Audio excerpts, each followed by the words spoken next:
जी अस्सलाम वालेकुम स्टूडेंट्स। जहाँ तक इस वीडियो का ताल्लुक़ है, इस वीडियो में हम जो है आपके साथ डिस्कस करेंगे इक्विटी एंड शेयर को। ये आपका चैप्टर नंबर 4 है, जिसको हम कहते हैं sources of business finance. Sources of business finance के अंदर हम जो इस पर्टिकुलर टॉपिक पे बात करते हैं, जिसके अंदर जो मेन टॉपिक फोकस मैं करूँगा आज, या हम जिसको देखेंगे वो है रिटेनिंग अर्निंग्स। ये तो मैं बाद में बात करता हूँ कि रिटेनिंग अर्निंग का मतलब क्या है। इसके ऊपर तो यकीनी तौर पे आगे चल के हम बात करते हैं, लेकिन जो इम्पॉर्टेंट बात यहाँ पे ज़ेर बहस है वो ये है कि इस पर्टिकुलर टॉपिक के ऊपर कौन से सवालात एग्ज़ामिनर आपसे पूछ सकता है या कौन से एरियाज़ हैं जो इम्पॉर्टेंट हैं। एक तो यकीनी तौर पर ये बात ज़ेर बहस आ सकती है कि लॉन्ग टर्म फाइनेंसिंग क्या है और इसके लिए ऑप्शन कौन कौन से हैं। जैसे कि ऑप्शंस को लिखकर उनकी एक लिस्ट बना दी जाए और उसमें एक ऐसा ऑप्शन डाल दिया जाए जो कि लॉन्ग टर्म का ना हो, और आपसे ये कहा जाए कि इसमें से वो बताइए जो डिफरेंट है। और ये भी हो सकता है कि सारे लिखकर ऑल ऑफ अबव की ऑप्शन और एक आसान सा MCQ बन जाए।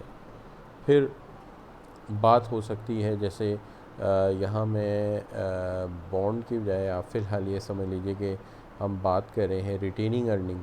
तो रिटेनिंग अर्निंग जो है, इसके कुछ डेफिनेशनल या डिस्क्रिप्शन को पूछ लिया जाए।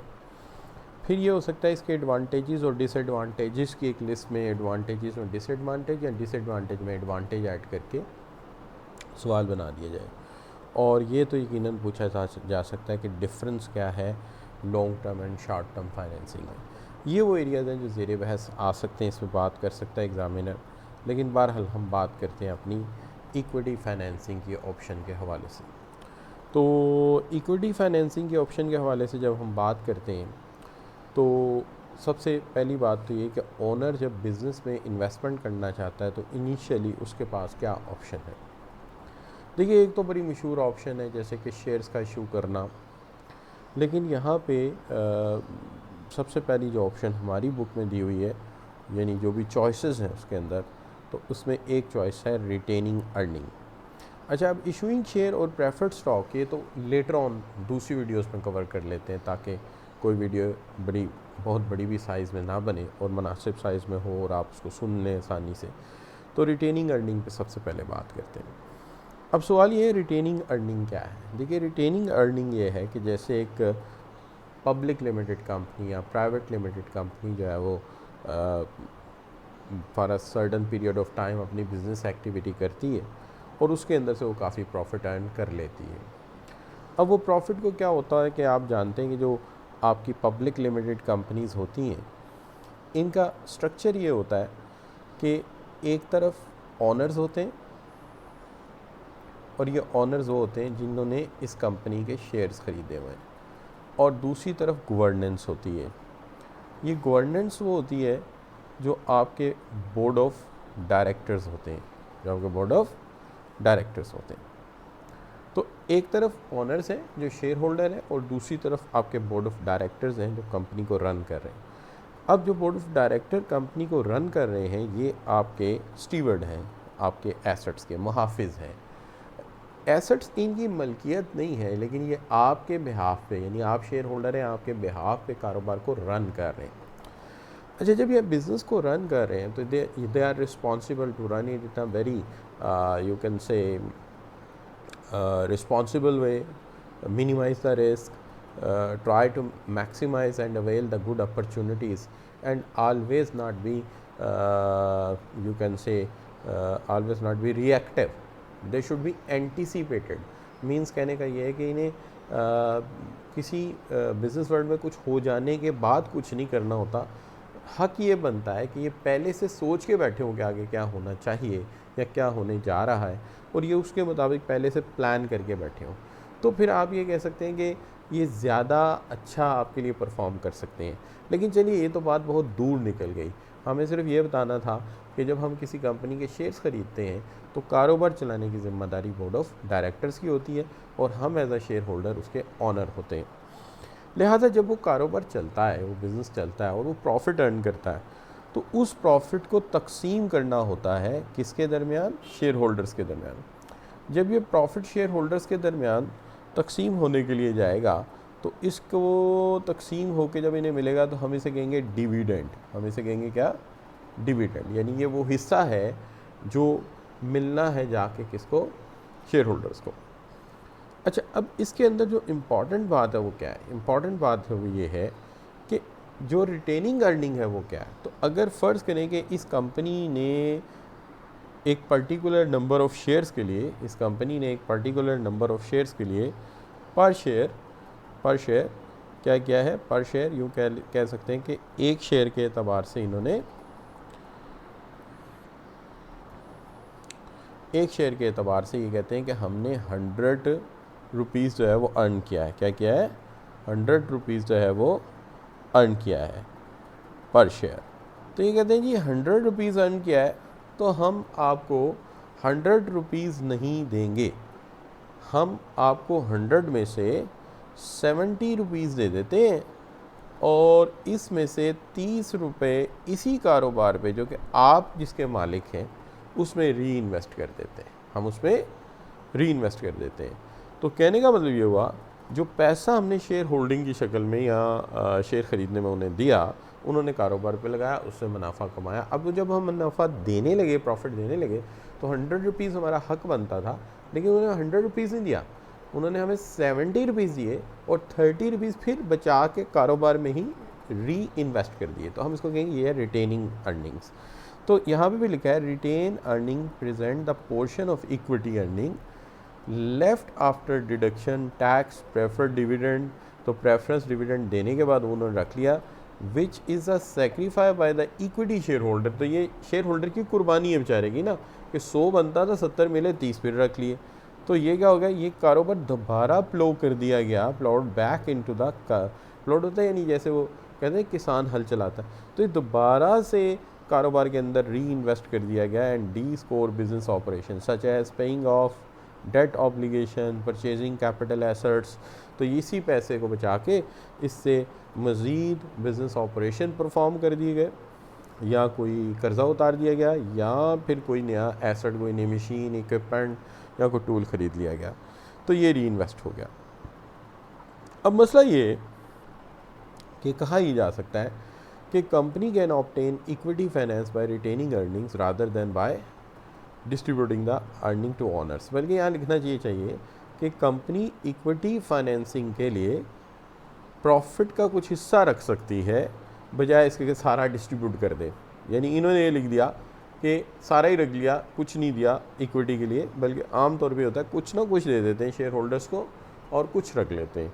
अच्छा, the board of director of each company decide how much of the company earning should be retain. यानी वो तय करते हैं कि कितना रखा जाए। तो जो मैंने अभी मिसाल दी थी उसके अंदर उन्होंने 30% रख लिया, 70% दे दिया, तो इतने पे तो शेयर होल्डर बोलता भी नहीं है।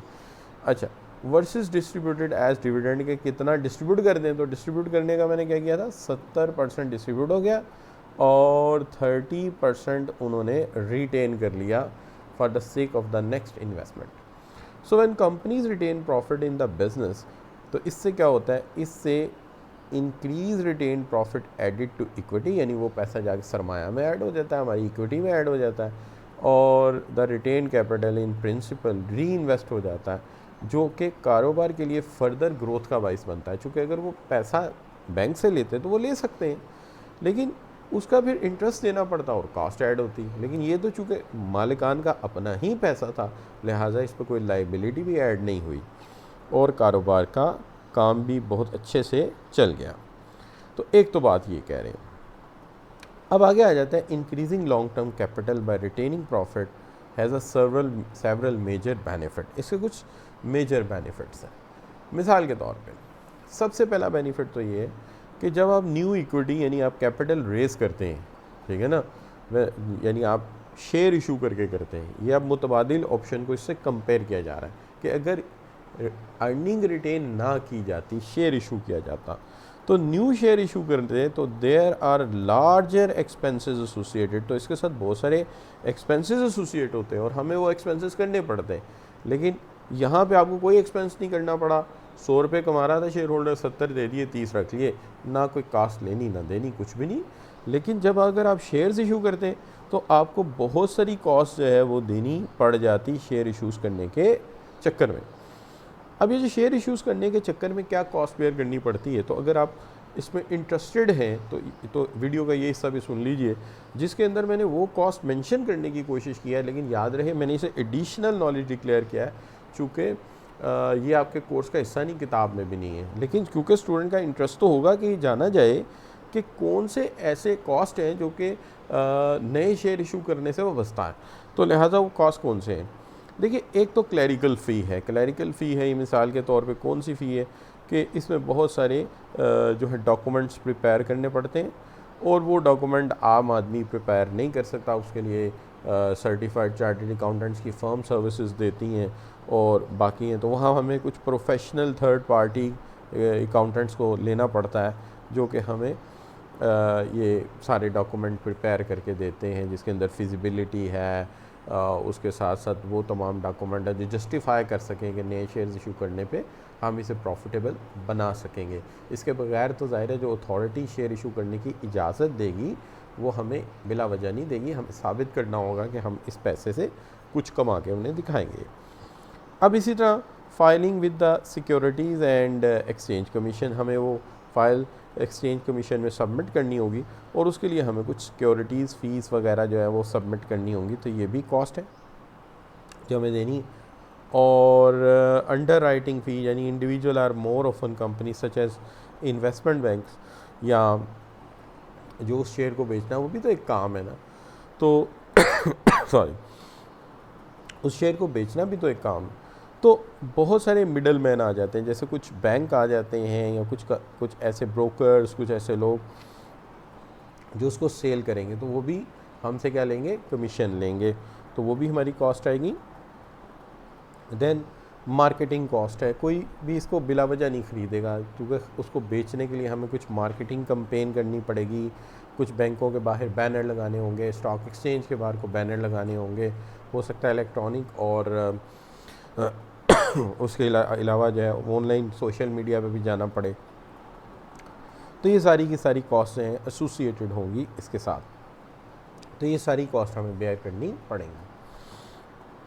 लिहाजा ये वो कॉस्ट हैं जो कि एडिटिवली मैंने ऐड कर दी थी इसके अंदर, लेकिन ये आपके कोर्स में नहीं थी, मैंने वैसे बताई एहतियातन।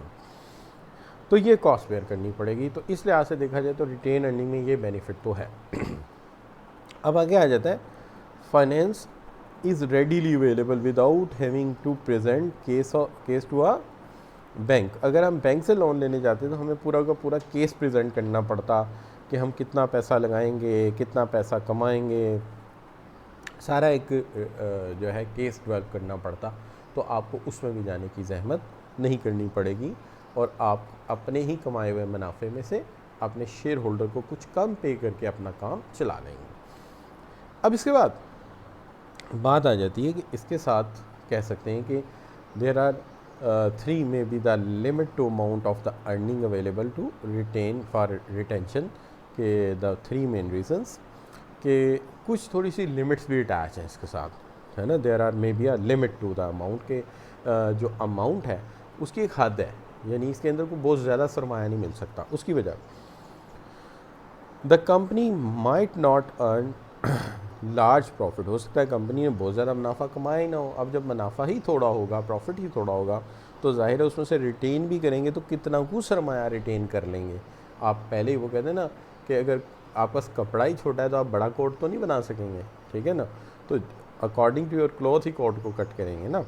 तो लिहाजा जब कमाया थोड़ा होगा तो फिर लिमिट होगी, उतना ही पैसा मिलेगा, उससे ज़्यादा नहीं मिलेगा। जबकि इक्विटी में माइट भी आपकी फिजिबिलिटी अच्छी हो, आपको इक्विटी फाइनेंसिंग में बैंक ज़्यादा अच्छा लोन दे दे या ज़्यादा शेयर्स आप बेच लें। Earning are either retain or paid out share as a dividend. By retaining earning a company therefore withholding the dividend from its share holder. तो ज़ाहिर बात है हक़ तो ये बनता था कि ये शेयर्स का डिविडेंड दिया जाता, लेकिन आपने होल्ड कर लिया, तो जब आप रिटेन करेंगे तो आपके ऊपर ज़िम्मेदारी ज़्यादा आ जाएगी कि इसे एफिशिएंटली यूज़ करें। अगर आपने इसे एफिशिएंटली यूज़ नहीं किया और डिविडेंड भी आपने नहीं दिया तो शेयर होल्डर ग्रेजुअली आपसे गिले शिकवे करने लग जाएगा, गुस्सा खा जाएगा। ठीक है ना, मैंने इसलिए पिक्चर चूज़ की थी यहाँ लगाने के लिए। और नतीजा ये होगा कि अगर वो आपकी ग्रोथ से सेटिस्फाई ना हुआ तो वो शेयर को लिक्विडेट भी कर सकता है और वो फिर एक यूनियनाइज शक्ल होके गवर्नेंस को या बोर्ड ऑफ डायरेक्टर्स को चेंज भी कर सकते हैं अगले इलेक्शन में। तो लिहाजा फ्यूचर ग्रोथ में उनका डिविडेंड अगर बढ़ेगा फिर तो ठीक है, लेकिन अगर आगे भी डिविडेंड ना बढ़ा और आपने ये भी डिविडेंड होल्ड कर लिया तो आपके अगले आने वाले सालों में काफ़ी मुश्किलात हो सकती हैं। तो इस चीज़ को पेश नज़र रखना बड़ा ज़रूरी है। अब जहाँ तक सवाल है, मैंने कहा था कि ये ज़रूर देख लें कि इसके एडवांटेजेस क्या हैं अगर हम अर्निंग को रिटेन करते हैं। तो सबसे पहला जो एडवांटेज है वो ये है कि these earnings are readily available, ये आपस रेडीली अवेलेबल है। कंपनी को किसी भी किस्म की कोई हेल्प सीख करने की ज़रूरत नहीं है कि अपना केस बिल्डअप करें और उसके बाद जाएं। तो कोई अर्जेंसी वाली सिचुएशन नहीं है, अपना ही माल है और शेयर होल्डर को नोटिफिकेशन देना है, एग्री करना है, उसको होल्ड कर लेना है। तो लिहाजा ये थोड़ा आसान कह सकते हैं आप इसको, ठीक है ना। Retain earning enhance the financial, तो आपकी पोजीशन फाइनेंशियली इन्हांस हो जाती है और इससे ज़ाहिर बात है जब आप फाइनेंशियल पोजीशन अच्छी इक्विटी होल्ड कर जाते हैं तो आपको ऊपर डेट कम हो जाता है और आप अपने ही सरमाए से कारोबार कर रहे हैं तो आपके बिज़नेस की पोजीशन स्ट्रांग हो जाती है और डेफिनेटली उससे आपके शेयर्स की वर्थ बढ़ेगी, मार्केट में आपकी वर्थ बढ़ेगी। रिटेनिंग अर्निंग जो है वो बाकी तमाम सोर्सेज से चीपर है। ये अभी हम पढ़ के आए हैं, पीछे मैंने एडअप किया था एक एडिशनल कॉन्सेप्ट जिसके अंदर मैंने बताई थी कौन कौन सी कास्ट एसोसिएटेड है। अगर हम नए शेयर इशू करते हैं तो आपको वो कॉस्ट बेयर नहीं करनी पड़ेगी, तो ये निस्बतन चीपर और सस्ता ऑप्शन है जिस पर फ़ीस भी बची, कंसल्टेंसी फ़ीस भी बची, सिक्योरिटी फ़ीस भी बची, मार्केटिंग की फ़ीस भी बची और रीसेलर और ब्रोकर की कमीशन भी बच गई आपकी। तो ये सारी की सारी कॉस्ट आपको बेयर नहीं करनी पड़ी और आपको आसानी से सरमाया दस्तयाब हो गया। अच्छा जी, तो आप ये कह सकते हैं कि ये क्या है, ये इसके बेनिफिट्स हैं। अब जहाँ तक सवाल है कि अगर हम कहें फर्दर इसके अंदर कोई एडवांटेजेस, तो कहता है the use of retain earning reduces the cost issuing the external equity. ये जो अभी मैंने बात की कि एक्सटर्नल इक्विटी की सूरत में हमें कॉस्ट बियर करनी पड़ती एंड अल्टीमेटली जो है हो सकता है अगर वो ना बिकती हमारे शेयर्स तो हमें शायद अंडर प्राइस करना पड़ता, उसको सस्ता करके बेचना पड़ता और वो कॉस्ट भी अल्टीमेटली कंपनी को ही पड़ती। तो इस चक्कर में भी आप नहीं पड़े। और अगर आप नए शेयर इशू करते हैं तो इसमें यह भी हो सकता है कि कोई नए शेयर होल्डर्स का माइंड कुछ और हो या एक ही बड़ा शेयर होल्डर या आप मज़ीद शेयर्स को ख़रीद ले स्टॉक एक्सचेंज से या जहाँ से भी और उसकी रेशोज़ को बढ़ा ले और अगर वो 50% या इससे ज़्यादा शेयर होल्ड कर जाता है तो वो board of director he change कर सकता है, ओनरशिप प्रायोरिटी बदल जाते हैं या 2 या 3 मेजर शेयर होल्डर हो जाते हैं, वो मिलकर तय करते हैं कि इस मैनेजमेंट को काम नहीं करने देते, हम कोई दूसरी मैनेजमेंट ले आते हैं। तो ये भी सिचुएशन हो सकती है। If a company chooses not to pay dividend retain all its earning it is still generate wealth for its stakeholders. तो कहने की बात ये कि वो कहना ये चाह रहे हैं कि बेशक आपने डिविडेंड नहीं दिया लेकिन वो डिविडेंड बहरहाल गया तो बिज़नेस में ही है, तो हकीकत में तो वो आपकी ही दौलत में इजाफा हुआ है चूँकि कंपनी तो शेयर होल्डर की है, तो वेल्थ में इजाफा हो गया जिससे नेट वर्थ है, वैल्यू ऑफ स्टॉक जो है वो इंक्रीज़ हो जाएगी, यानी शेयर की पार बढ़ जाएगी। Generally stock market views equity issue as doubtful therefore, तो आम तौर पे कहते हैं कि नेगेटिव कोनेटेशन अटैच होती है जब आप नए शेयर इशू करते हैं कि जी इस कंपनी को सरमाया की ज़रूरत पड़ी है। तो वैसे तो आम तौर पे होता ही है कि जो बड़ी कंपनीज़ हैं उनके मतलब तो डाउट नहीं होते, जैसे मिलर ट्रैक्टर हो गई, निशात हो गई, KPMG हो गई, इनके ऊपर कोई ज़्यादा डाउट नहीं होते। नए शेयर्स इशू करते हैं तो लोग बिलीव करते हैं कि पहले भी अच्छा डिविडेंड दे रहे थे।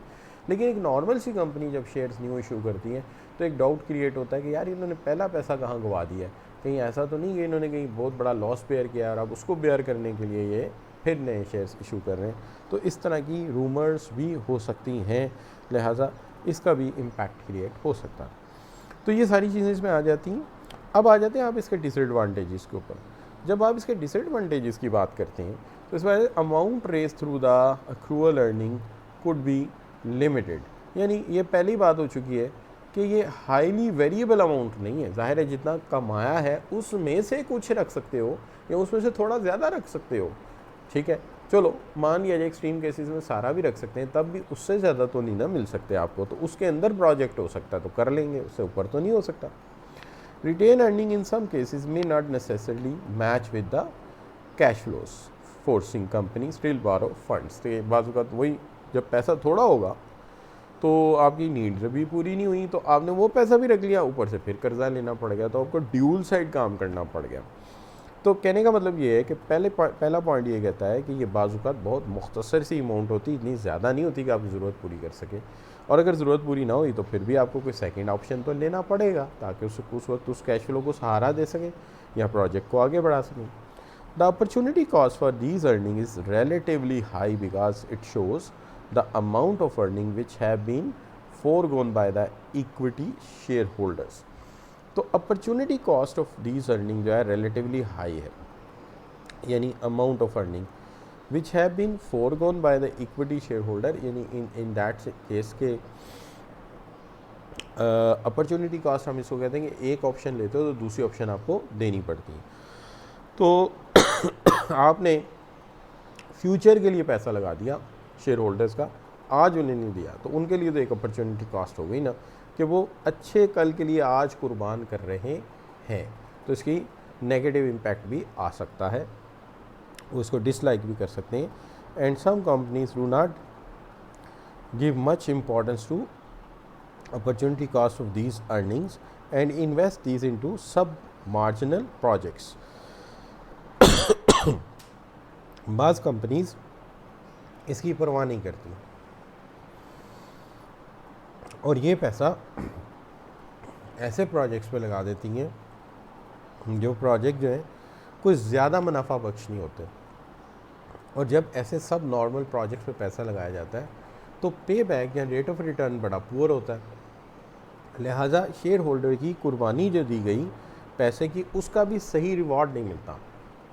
इसका मतलब असल डिसएडवांटेज तो यूँ हुआ कि अगर तो अपॉर्चुनिटी बड़ी फ्लरिशिंग है, वहाँ रेट ऑफ रिटर्न बड़ा अच्छा है, पे बैक बड़ा अच्छा है, तो फिर तो लगा दें चलें, और शेयर होल्डर को गारंटी दी जा सकती है आइंदा अच्छे हालात होंगे। लेकिन अगर ऐसा नहीं है तो फिर आपने शेयर होल्डर के लिए एक नया मसला पैदा कर दिया। तो ये हम बात कर रहे थे डिसएडवांटेज ऑफ रिटेनिंग अर्निंग्स। अब बात ये आ जाती है कि इस हवाले से कुछ MCQs भी पूछे जा सकते हैं। मिसाल के तौर पे एक आसान सा MCQ ये हो सकता है कि when companies retain profit in the business is the dash. ठीक है जी, डैश का मतलब क्या है कि क्या क्या इसमें से हो सकता है। Retain capital in principle is reinvested in the business. तो जाहिर बात है पैसा रखा इसलिए जा रहा है कि पैसा री इन्वेस्ट किया जाएगा, ऑप्शन ठीक है। Contribute towards the future growth of the profit, यानी further growth in the profit के फर्दर ग्रोथ होगी प्रॉफिट में इन फ्यूचर, तो ये भी ठीक है। Increase in retain profit add to equity reserves, के जो भी ये रिटेन करेंगे वो इक्विटी रिजर्व में ऐड हो जाएगा, तो ऑल ऑफ अबव की ऑप्शन करेक्ट रहेगी यहाँ पे। अच्छा जी, दूसरा सवाल, retain earning represent that the portion of equity earning given are कहते हैं पहली स्टेटमेंट समझिए, the retain earning represent the portion of equity earning, यानी रिटेन अर्निंग जो अर्निंग है उसका एक पोर्शन है जो उन्होंने रख लिया है। Given are the 4 option, 4 option दिए गए हैं, विच वन इज़ एक्सेप्शन, कौन सी ऑप्शन जो है वो एक्सेप्शन है। कहता है it is sacrificing by the equity share holder, ये कुर्बानी है इक्विटी शेयर होल्डर की, ठीक है जी, ये सही बात कर रहा है। It is plot back into the companies to reinvest these in the core business, के वो पैसा दोबारा फिर हल की तरह जोत दिया जाता है दोबारा कमाने के चक्कर में, तो चलें ये भी ठीक हो गई बात। It is taking over more debt obligation, नहीं इससे डेट ऑब्लिगेशन तो कम होगी, ज़्यादा नहीं होगी, लिहाजा ये एक्सेप्शन है, ये पॉइंट गलत है। It is use for the purchase of capital asset, ये भी ठीक है कि जो आपका पैसा रखा गया उससे नए एसेट खरीदे जाएंगे, और ये सेक्रीफाई है इक्विटी शेयर होल्डर की, और दूसरी बात ये पैसा ये सरमाया दोबारा कारोबार में लगा दिया जाएगा। ये तीनों ऑप्शन सही हैं, लेकिन इससे डेट तो है ऑब्लिगेशन तो कम होगी, ज़्यादा नहीं होगी, क्योंकि कर्जा नहीं है तो आपका अपना पैसा है, ठीक है जी। अच्छा, तो सी ऑप्शन जो है एक्सेप्शन है और डिफरेंट है। चलिए अब बात आ गई issuing a new share given 3 benefit and 1 exception find out. नया शेयर इशू करते हैं तो उसमें 3 बेनिफिट हैं और एक बेनिफिट नहीं है। Business doesn't need to meet any credit rating security requirement to use retain earning unlike debt finance. देखिए, जब आप बात करते हैं comparing with the new share issuing और रिटेनिंग द अर्निंग, तो कहते हैं कि बिज़नेस को ज़रूरत नहीं है कि कोई क्रेडिट रेटिंग या सिक्योरिटी रिक्वायरमेंट पूरी करे अगर उसे कोई कर्ज़ा लेना है, तो इसकी ज़रूरत नहीं पड़ेगी। ये चलिए, ये बात तो ठीक हो गई, मान लेते हैं इसको। These use of retain earning reduces the cost of issuing external equity, तो आपको एक्सटर्नल इक्विटी की कॉस्ट भी नहीं पड़ेगी, ये भी बात ठीक हो गई। There will be no dilute of the control and ownership, ये भी नहीं होगा कि नए शेयर इशू करने से कोई मेजर 3-4 शेयर होल्डर हो, वो आपस में मिल जाए, 30-30% या 20-20% की इक्विटी है, वो मिल के आपका कंट्रोल ही संभालें और बोर्ड ऑफ डायरेक्टर को उठा के बाहर फेंके, उन्हें जी अब तो डाइल्यूट होगी ओनरशिप, हम इसको चलाएंगे। तो ऐसा भी कोई चक्कर नहीं, चूँकि आप जानते हैं 50 या 50% से ज़्यादा शेयर होल्डर अगर 2 या 3 या 1 बंदे के पास आ जाए तो वो बोर्ड ऑफ डायरेक्टर्स को कह सकता है चले निकले, एक्चुअल ओनर तो मैं हूँ, चूँकि मेजॉरिटी शेयर होल्डर तो मेरे पास, मेजॉरिटी शेयर तो मेरे पास है। Investment into sub marginal project that have negative NPV, कि ये पैसा अगर हमने नेगेटिव एनपीवी पे लगा दिया तो इसका हमें फ़ायदा नहीं होगा, बल्कि क्या होगा, नुकसान होगा, इमेज भी जाएगा और लॉन्ग टर्म में बिज़नेस का जो है वो डेफिनेटली लॉस होगा और उसकी जो कहते हैं ना परफॉर्मेंस असेसमेंट पूरी पुअर आएगी। तो ये हो सकता है। तो यहाँ पे जो अपर स्टेटमेंट है एमसीक्यूज बनाने वाले की, वो यूँ होनी चाहिए थी मेरे हाल में कि comparing issuing new share and retaining earnings, what are the benefits. तो इसके बेनिफिट क्या हो सकते हैं और बेनिफिट में से इसकी एक्सेप्शन कौन सी है, तो फिर आप ये कहते हैं कि हाँ यार ये एक्सेप्शन है और बाकी 3 उसके बेनिफिट है, किसके, रिटेनिंग अर्निंग के। अच्छा जी, cost of issuing new share की जो कॉस्ट है वो क्या हो सकती है, तो वो कॉस्ट जो है क्या हो सकती है, फ़ी ऑफ द रिक्वायरमेंट ये भी देनी पड़ेगी, एडवर्टाइजिंग कैंपेन की फ़ी भी देनी पड़ेगी, कमीशन भी देनी पड़ेगी, तो ऑल ऑफ अबव। तो यहाँ अगर ये ए है, ये बी है, ये सी है, तो आप इस डी को पिक करेंगे, ठीक है, आप इस डी को पिक करेंगे। अच्छा जी, अब आ गया आपका retaining earning must be use efficiently to provide suitable return on investment. जो रिटेनिंग अर्निंग है उसको बड़ी अच्छी जगह इन्वेस्ट करना चाहिए, ताकि अगर शेयर होल्डर ने कुर्बानी दे भी दी है तो उसे कुछ अच्छा रिवार्ड तो मिले। तो यहाँ पे है contribute to future growth in the earning in the dividend, ये भी ठीक है। Share holder will demand higher dividend in future, तो जाहिर बात है उनका पैसा आपने आज रोका है, वो कल कहेंगे यार कुछ ज़्यादा डिविडेंड हो, हमारा पैसा पहला भी लगा हुआ, ये भी बात ठीक है। Pressure on use on the suitable business opportunity, ये भी आप पे आएगा और ये भी आपके ऊपर दबाव आएगा कि हमारा पैसा किसी हाई रिस्क प्रोजेक्ट पे ना लगा देना, हमारा पैसा मिनिमाइज रिस्क करके लगाना, ताकि हमारा पैसा कहीं डूब ना जाए। हमने बड़ी मेहनत से कमा के शेयर खरीदे थे, उससे जो कमाई आई वो भी तुमने रख ली, अब ज़रा बड़े ध्यान से काम करना। तो ऑल ऑफ अबव की ऑप्शन जो है ज़्यादा अच्छी रहेगी यहाँ पर। अच्छा जी, if company chooses not to pay dividend and retain all its earning, वो कहना है डिविडेंड दे दें, सारी रख दें, it still generate wealth for its stockholders, यानी शेयर होल्डर के लिए ये दौलत ही है कि वो जो पैसा कमाया था वो आपको नहीं दिया, लेकिन आपकी ही दौलत बढ़ाई है, यानी वो पैसा आपके ही कारोबार में लगा दिया है। तो हकीकत में इससे नेट वर्थ जो है आपके वैल्यू ऑफ स्टॉक की बड़ी है। तो बात ठीक है कि वो पैसा जो है उसमें लगा, तो वैल्यू ऑफ स्टॉक जो है या वर्थ ऑफ स्टॉक जो है वो बहरहाल वो ज़्यादा हुई है। ठीक हो गई जी बात। तो यहाँ पे आज की ये जो वीडियो है इसको हम वाइंड अप कर देते हैं आपके लिए। So thank you very very much for joining.